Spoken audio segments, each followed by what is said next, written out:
Mohammad Mahmudullah, Shakib Al Hasan vice captain,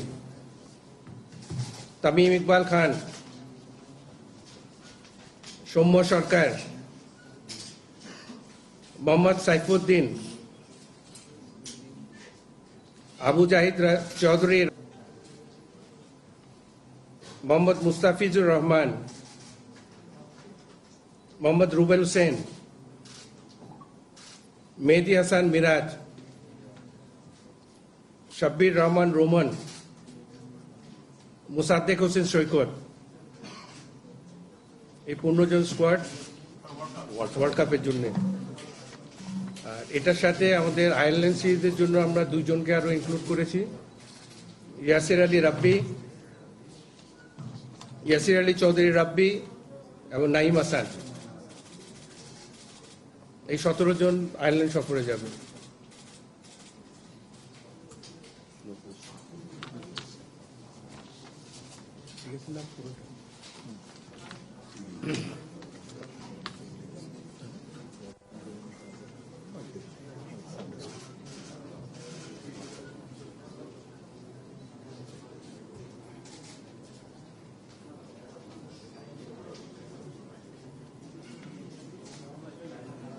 আরেকবার বলতে হবে না? ঠিক আছে।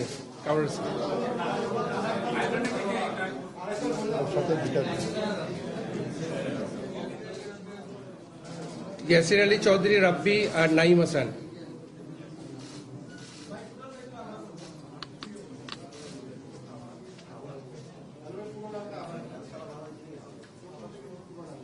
পুরোটা আবার?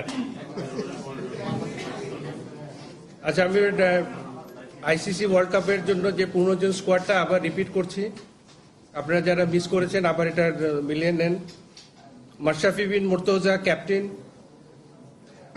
লিটন কুমার দাস, মোহাম্মদ মিঠুন, মুশফিকুর রহিম, মাহমুদুল্লাহ, সাকিব আল হাসান ভাইস ক্যাপ্টেন, তামিম ইকবাল খান, সৌম্য সরকার, মোহাম্মদ সাইফুদ্দিন, আবু জাহিদ চৌধুরী রাহি, মোহাম্মদ মুস্তাফিজুর রহমান, মোহাম্মদ রুবেল হোসেন, মেহেদী হাসান মিরাজ, শাব্বির রহমান রোমান, মোসাদ্দেক হোসেন সৈকত।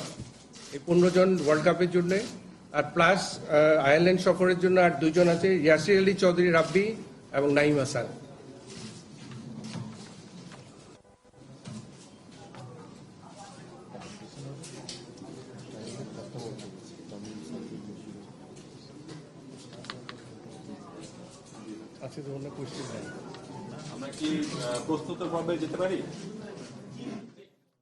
দর্শক, কিছুক্ষণ আগে প্রধান নির্বাচক, বিসিবির প্রধান নির্বাচক মিনহাজুল আবেদিন, তিনি 15 সদস্যের বিশ্বকাপ স্কোয়াড এবং আয়ারল্যান্ড সিরিজের জন্য এই 15 জনের সাথে অ্যাডিশনাল 2 জনের নাম ঘোষণা করেছেন। আমরা 15 সদস্যের যে স্কোয়াড ঘোষণা করা হয়েছে আপনাদের সুবিধার্থে সেটি আবারও জানিয়ে দিচ্ছি। অধিনায়ক মাশরাফি বিন মুর্তজা, এরপর রয়েছেন তামিম ইকবাল, লিটন দাস, সৌম্য সরকার, সাকিব আল হাসান সহ অধিনায়কত্ব করবেন মুশফিকুর রহিম, মাহমুদুল্লাহ রিয়াদ, সাব্বির রহমান, মোহাম্মদ মিঠুন, মোসাদ্দেক হোসেন, মেহেদী হাসান মিরাজ, মোহাম্মদ সাইফুদ্দিন, মুস্তাফিজুর রহমান, রুবেল হোসেন এবং আবু জায়েদ চৌধুরী রাহি। এ জায়গায় আমার মনে হয় যে একটা চমক দিয়েছে নির্বাচক মণ্ডলী।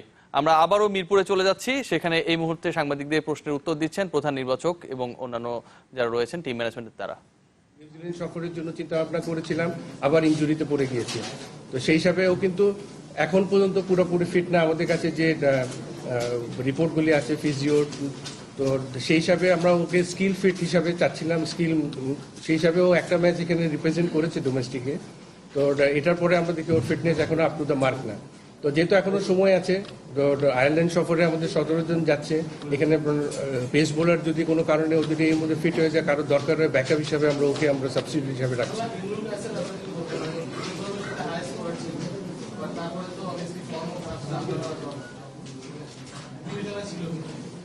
তো আমাদের তো যে 20 জনের যে পুল আছে এটার মধ্যে আছে ও, তো সেই হিসাবে টিম ম্যানেজমেন্ট একটা কম্বিনেশন চাচ্ছিল রাইট হ্যান্ড লেফট টপ অর্ডারে, তো রাইট হ্যান্ডে অ্যান্ড লেফট হ্যান্ডে, তো সেই হিসাবে ওই বিবেচনা করেই ওকে অফ করে রাখা হয়েছে।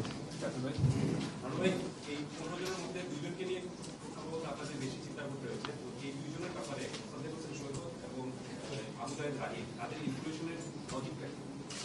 রাইকে আমরা যেহেতু নিউজিল্যান্ড কন্ডিশনে ও টেস্ট ম্যাচ খেলেছিল, ওডিও খেলার সুযোগ পাইনি, তো ওই কন্ডিশনে আমরা দেখেছি ওর বোলিংয়ে যথেষ্ট সুইং আছে, যেটা আমরা এক্সপেক্ট করছিলাম যে আমাদের ফাস্ট বোলার যে সুইং বোলারটা খুব কম আমাদের যে যতগুলি ফাস্ট বোলার আছে। যেহেতু ইংলিশ কন্ডিশনে খেলা, আয়ারল্যান্ডে ওর ট্রায়াঙ্গুলার সিরিজ আছে, তো মে মাস জুন মাসে একটু ঠান্ডাও বেশি থাকে, আপনার ওয়েদারও কিন্তু টেম্পারেচার অনেক লো থাকে, তো এক্সট্রা যদি ইনক্লুড করতে পারি এটা আমাদের জন্য একটা প্লাস পয়েন্ট। ও চিন্তা করলে রাইকে ইনক্লুড করা হয়েছে। এবং আরেকটা কারণ আমরা একটা অলরাউন্ডার চাচ্ছিলাম যে অফ স্পিন করতে পারে, কারণ রিয়াদেরও একটা শোল্ডারের ইনজুরি আছে, তো সেই হিসাবে ও বোলিং নাও করতে পারে।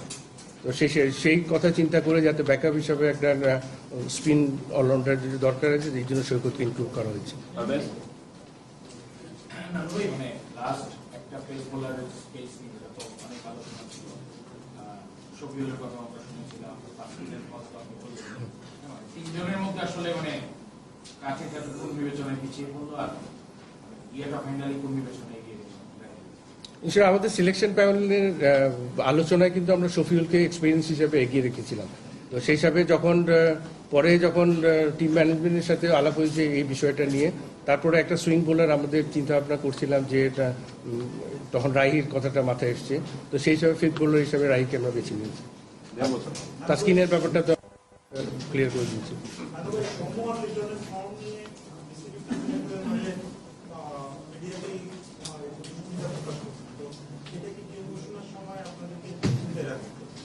অবশ্যই ফর্ম নিয়ে তো আমরা সবাই একটা জিনিসের চিন্তায় আছি, কারণ আরেকটা সুবিধা হলো আপনার 1.5 মাস এখনো সময় আছে বিশ্বকাপ শুরু হবার আগে, এখানে একটা ট্রায়াঙ্গুলার সিরিজও আছে।